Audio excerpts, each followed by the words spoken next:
All right, welcome, ladies and gentlemen. We are live. We got the doctors, and I got to bring Dr. Vesna in. My goodness gracious, welcome. We are live with Synergy Solutions in all different platforms and all different places. And I'm going to say hello to the doctors. Let me bring Dr. Vesna in. And you can see scrolling on the bottom is the, excuse me, I didn't turn off all my alerts. My apologies if you're hearing that out there. Well, it will. We'll see if I can get that rectified as we go. So let's bring everybody in here, and Vesna, get you sorted out, and close that pop up so we're all balanced. And welcome, Dr. George, Dr. Sasha, and Dr. Vesna will be here in just a second. And we were chatting before here about two paths and righting the wrongs, and we were talking about the phenomena of past lives, of lineage, genetic lineage, and how that plays out in people's lives, and the weird stuff that affects us. Dr. George, what was that main idea that you were relating earlier, just a few moments ago? I mean, tell me your thoughts there. Well, so when a person comes in and they're subluxated, sometimes what seems to be happening is that the spirit part of the spirit body interface, the spirit had a traumatic injury in a past life that it wasn't around long enough to have the experience of healing it. And I think the spirit likes to come into bodies to have the experience of physical stuff.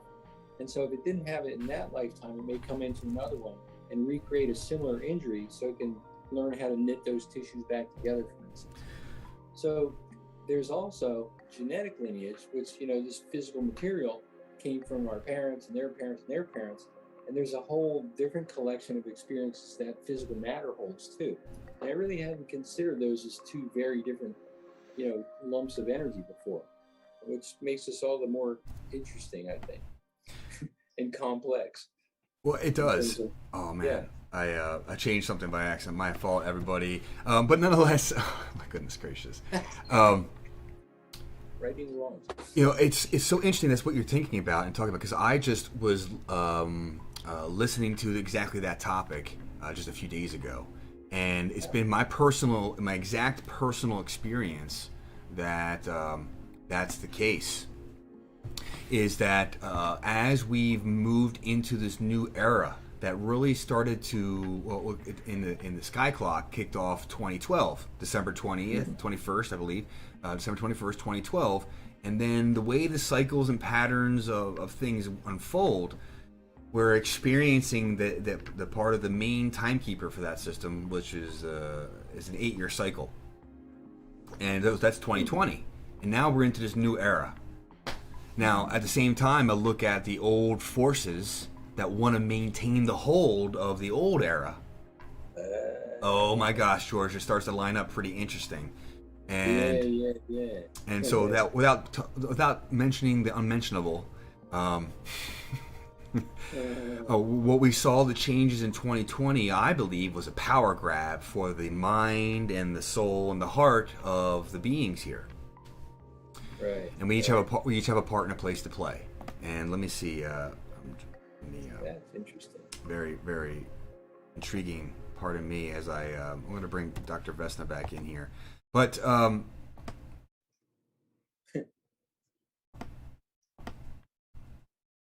try to get you in here, Vesna. Thank you very much. Let's see. Close a couple windows. So let me, I'm going to run the advertisement, the announcement, so people can see what this is all about and get a little bit of insight. So take a look here. What I'd like to do first is to get everyone to have an experience right here, right now, of what we're going to be talking about. All right, Vesna, you in here? Perfect. All right, great. I'm actually look, there's some complications on this tech end, but I'm really getting some stuff figured out. Now, we can talk, the commercials running, this is getting fun. I feel like a television production studio here sometimes. Well, George, the D.D. Palmer history and in radio and broadcasting the message.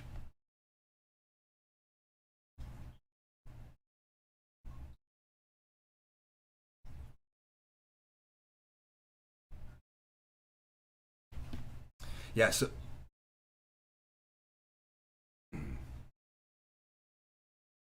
yeah, very intriguing stuff.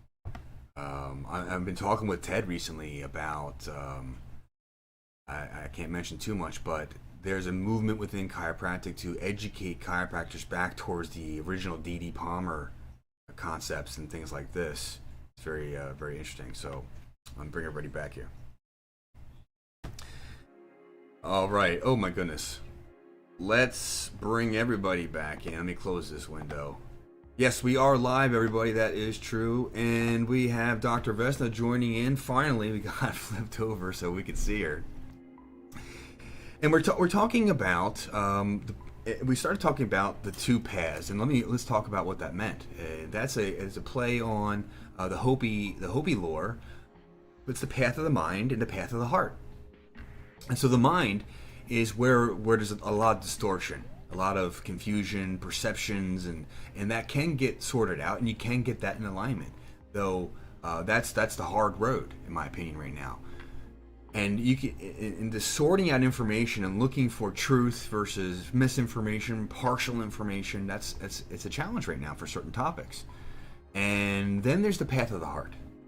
And I gotta tell you, it's a glowing feeling. It's warm. It's like everyone has been there. We've been in love. We've had those moments of pure inspiration and action. And yet, right now, and I was talking with Dr. George and Sasha earlier. I found a more advanced teacher around understanding the external energies that affect us.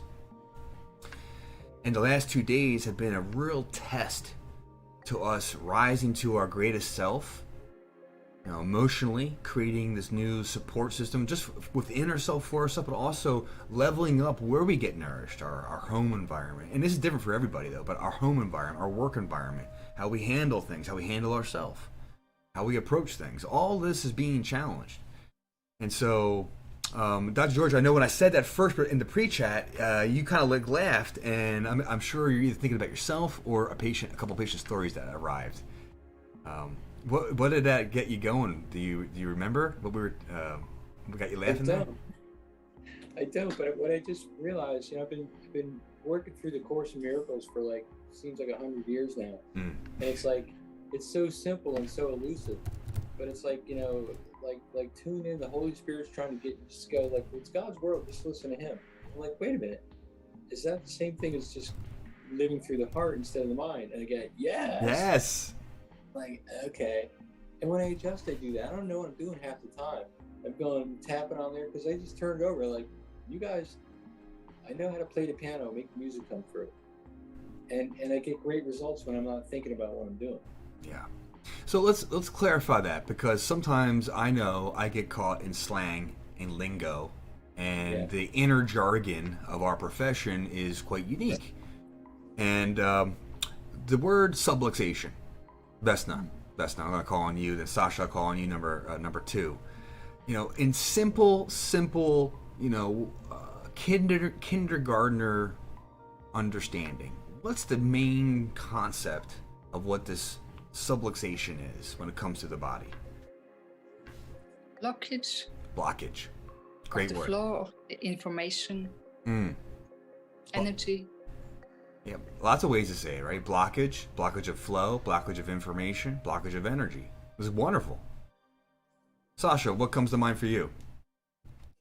Well, what I was taught, which is now 30 years ago since I started, I was taught that it's misaligned bone that's interfering with the nearby nervous system function. That's what I was taught. Excellent. Well, and that's I'll give that like a third grader understanding, maybe a little higher up the chain. So yes, something in the physical spinal column moves out of alignment, changing the pressures and tensions and forces surrounding that nerve. And that nerve goes from brain to body part and back. And when that interference, that pressure, those changes are there, well, it affects how that brain and body can communicate and operate. Dr. George, you want to add to that? Nice kindergarten thought. Yeah, I love it. I'm waiting. Here it comes.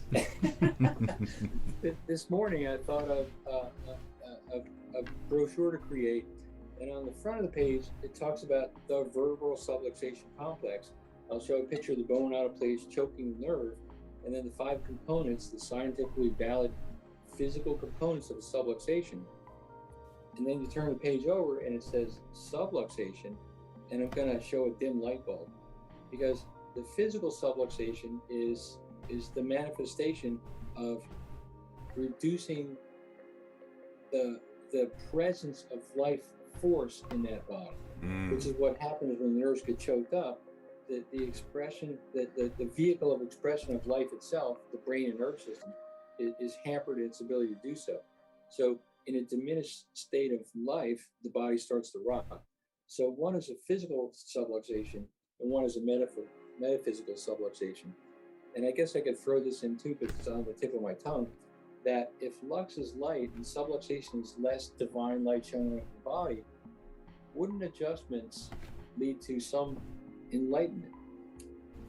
Well, that's exactly right. And for those of you that, I want you to rewind that, hear that statement again, because Dr. George was describing how the Latin origins of the word subluxation, and when you break that down, what that means, and it's all around the word Lux, light. And that's what we're talking about, everybody.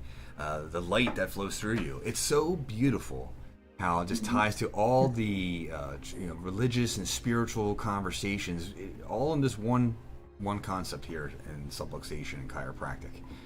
And as we know here in Synergy Solutions, and what we talk about in the different groups that we're all connected to, and where we pay homage, where we learn this understanding, Ted Koren and the Koren specific technique, is this way to detect what to do, in what order, what depth, what dimension, all the specifics to deliver the result. And what is the result? That your body expresses life. And what does that, to me, what does that mean? And if I be so humble, what does that mean for every human being? Is that we can move better, we can walk better, we can heal better. Is that everything in our body is more optimized to the greatest extent that it can be at that moment.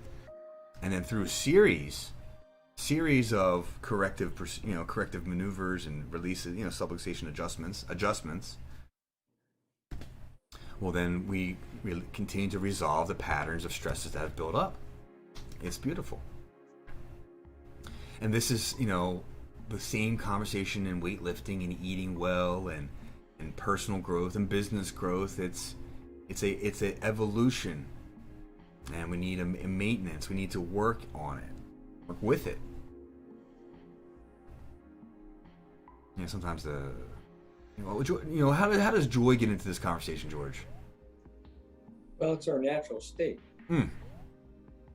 So when we engage in the habit of improving ourselves by processing stress constructively, getting rid of stress, whatever, when we get in the habit of that, we get momentum, we get back to our natural state, which is said to be joy.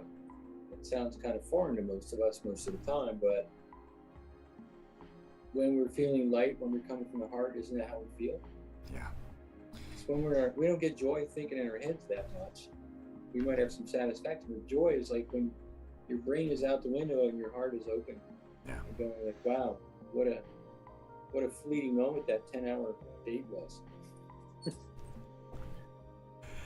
Wow, what a beautiful realization. And I encourage everyone to, today specifically, work on, allow yourself to let the challenging thoughts go and ask yourself, how can I make this easier? How can I level up my game? How can I find more joy in this experience? And as you ask yourself that question, your brain will find that answer for your personal environment, and you will begin to continually, and each time you do that, it's imprinting your body, your psyche, your mind to see and look for the solutions that result in joy. And the more often you do that, and the more consistent that you do that, I'm going to encourage everyone to wake up, specifically if you're in the United States of America, wake up tomorrow morning, and for the next 40 days, work on that joy affirmation, work on that joy intention, work on that whatever you're creating, adding that it results in joy in your life, and work on that 40 days, stick to it 40 days. And I'm kind of just dropping on the roll right now, but I'm going to be doing an affirmation program that's specifically guided towards greatest joy in my life starting tomorrow morning. And I'm just going to talk about it now because I'm doing it, and now I got a little accountability behind it. And so we'll see the results of that over by the end of August, early September, and will come about. And Sasha, maybe, and Mike, look at that, Sasha. Sasha, you doing the OD back there, checking on me? No, it's just very, very, very, very hot here. Yes. Oh. Boy, Mode. and so yeah, on that note, let's shift gears. We're turning the temperature up now. We're going into the private members area on Facebook. And for those that are members that have joined the live link here on the Zoom call, we're going to be shifting gears to the actual healing component of the session. So give me a moment. We'll check in right there. Thank you, everybody, for tuning in. And to give us a moment, we'll flip over to that side. Thank you, everybody.